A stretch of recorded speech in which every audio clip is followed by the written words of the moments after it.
¿Qué se plantea esta segunda etapa de transformaciones? ¿Cuáles son los objetivos fundamentales? ¿Cómo se sigue reforzando el sistema de atención primaria? ¿Y cuáles son las áreas, los aspectos en los que con más énfasis se debe continuar trabajando en el sistema? De acuerdo. Bien, Randy.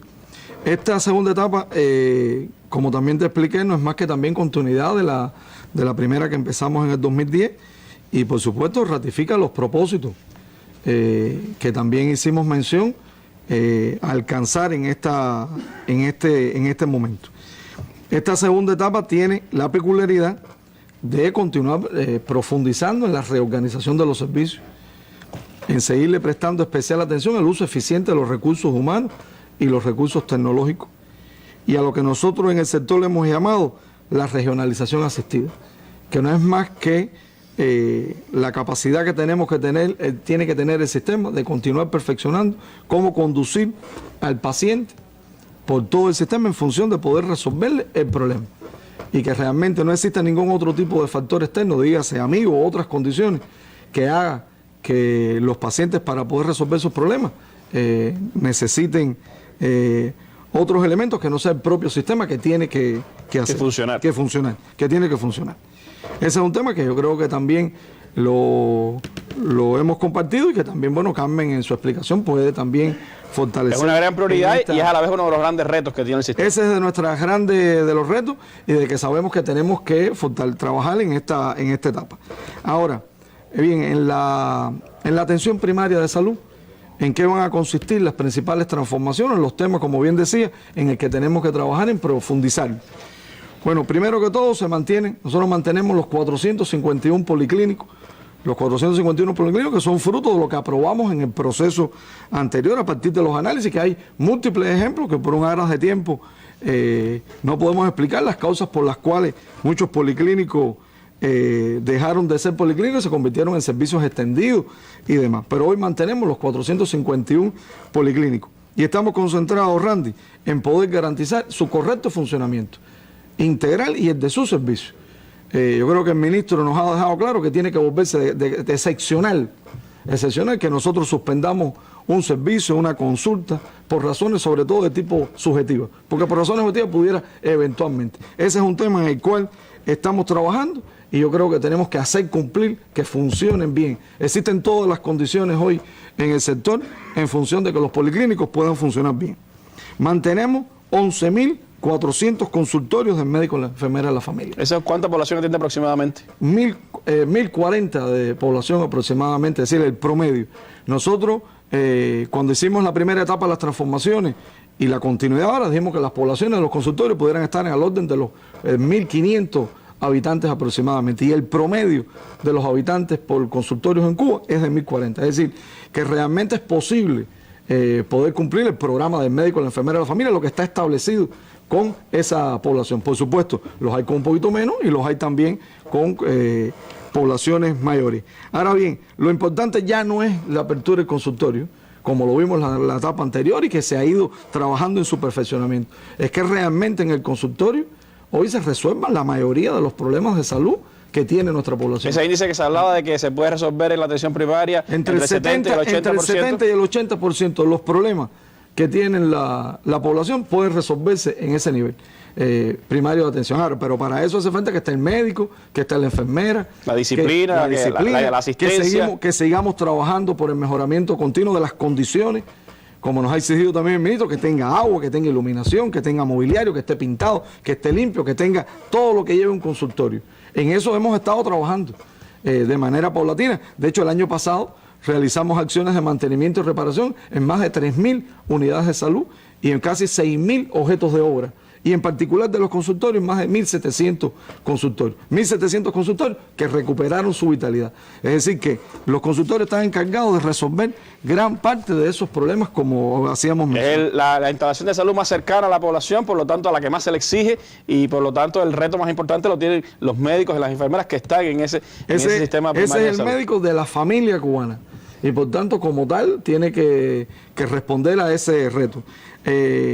En la intervención anterior te hacía mención al tema de los especialistas que van a los consultorios. Ese es un tema que nosotros hoy tenemos que también fortalecer y hacer que se cumpla. Es decir, el completamiento de nuestro grupo básico de trabajo, que participen, que vayan, que se hagan las interconsultas, Randy, que son temas que tenemos que rescatar, que lo hicimos en algún momento, es decir, la presentación de los casos por los médicos de la familia, ¿verdad? La evaluación integral, y no solamente las interconsultas, sino también el papel administrativo, docente, asistencial, de control que tienen que realizar los profesores sobre el funcionamiento integral del consultorio. Y ese transitar por el sistema del que usted hablaba ahorita implica también que desde el médico de la familia pueda recibir la atención especializada ese paciente que lo requiere con los especialistas que están allí en el policlínico. Por supuesto, porque también estamos trabajando en perfeccionar todo lo relacionado con la proyección comunitaria de las especialidades, que no es más que el grupo de especialidades, es decir, se vuelven especialistas que desde los hospitales van hasta los municipios, van hasta los policlínicos. Definimos 20 especialidades que tienen que ir a los distintos policlínicos y municipios. 14 que irían hasta los policlínicos y 6 que irían hasta nivel de municipio. Y eso a través de nuestro sistema de turno, que también son los retos que tenemos que seguir trabajando por perfeccionarlo, y de conjunto con estos especialistas del grupo básico y el equipo básico de salud, sin duda ahí hay que resolver la gran cantidad de los principales problemas. Ese es un tema en el cual que yo creo tenemos que trabajar. Tenemos que trabajar sin duda por consolidar las ideas fundacionales del programa, por las actuaciones básicas del médico y la enfermera de la familia. Dígase su análisis de la situación de salud con participación comunitaria, la utilidad del ingreso domiciliario, su impacto que tiene para la satisfacción de los pacientes, ¿verdad? Lo que impacta económicamente, que después no se vuelva un ingreso hospitalario. En el cumplimiento de la frecuencia mínima, Randy, este país, como ningún otro, tiene dispensarizado el 100% de su población y permite definir cuál es la frecuencia mínima de consulta que tiene cada cubano. Eso nosotros tenemos que hacerlo cumplir.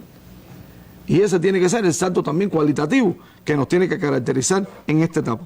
Hemos estado trabajando y yo también creo que va a caracterizar este proceso en recuperar un número, es decir, un mayor número de locales destinados para consultorios. Es decir, disminuimos ya en los análisis que hemos hecho recientemente, en los locales en los que los consultorios comparten. 2 consultorios en uno. 2, 3 consultorios. Que como tú conoces, realmente, independientemente de que se puedan crear condiciones, no siempre se logra la privacidad, no siempre se logra lo que necesitamos en las condiciones necesarias de un consultorio. Y eso nos va a permitir también mejorar la calidad de la atención. Pero también estamos recuperando todas las viviendas de los médicos, las enfermeras, que desde un primer momento fueron para los médicos que trabajaban en los consultorios.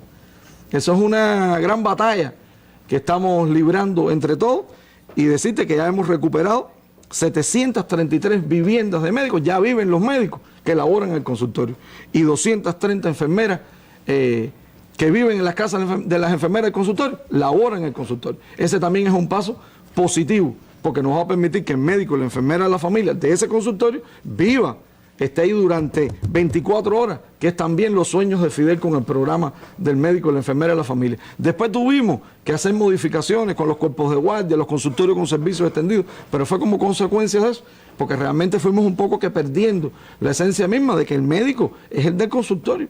Y también lo tuvimos, que ese médico entonces fue el director del policlínico, salió a otras funciones, se hizo especialista de otra especialidad, no MGI, y todavía se queda ahí. Y sin embargo, aunque la población muchas veces no tiene clara y no identifica esto, pero sin embargo para el sistema yo creo que es importante, porque también de noche se tocan en los consultorios y se puede inyectar y se puede hacer un grupo importante de proceder.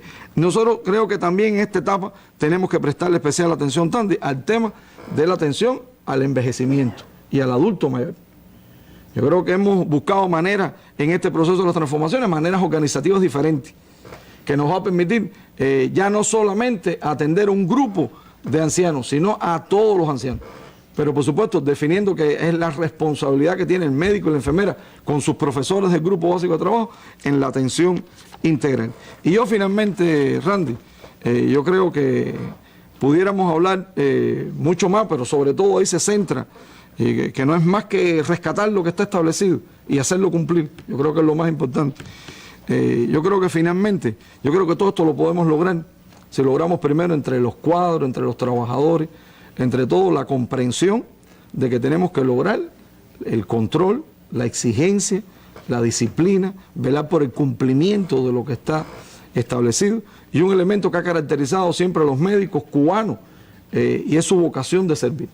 Es decir, la vocación de servir, eso a cambio de nada, ¿verdad? Es lo que tiene que caracterizar también a todos los médicos del sistema, pero en el particular de los médicos y las enfermeras de la familia, porque también es su reto principal. Cuán valioso es que uno tenga al médico cerca, en el barrio, en el lugar de residencia, que pueda recibir una atención pues más cercana, más profesional, y que además pues pueda rescatarse, como se decía acá, el método clínico en la salud cubana. En estos días he tenido la posibilidad de estar buscando en la prensa brasileña lo que se habla sobre la presencia de los médicos cubanos. Una de las cosas que más admira al pueblo brasileño, a esos miles y millones que están recibiendo por primera vez el servicio de salud por la presencia de médicos cubanos allí, es el hecho de que ellos se admiran de que el médico cubano los toca, los atiende, los sienta a su lado, y esa es parte de la expresión del médico cubano que nosotros tenemos, el que queremos seguir teniendo y que es admirado en muchas partes del mundo. No es el que mira al paciente de una manera distante o que le manda a hacer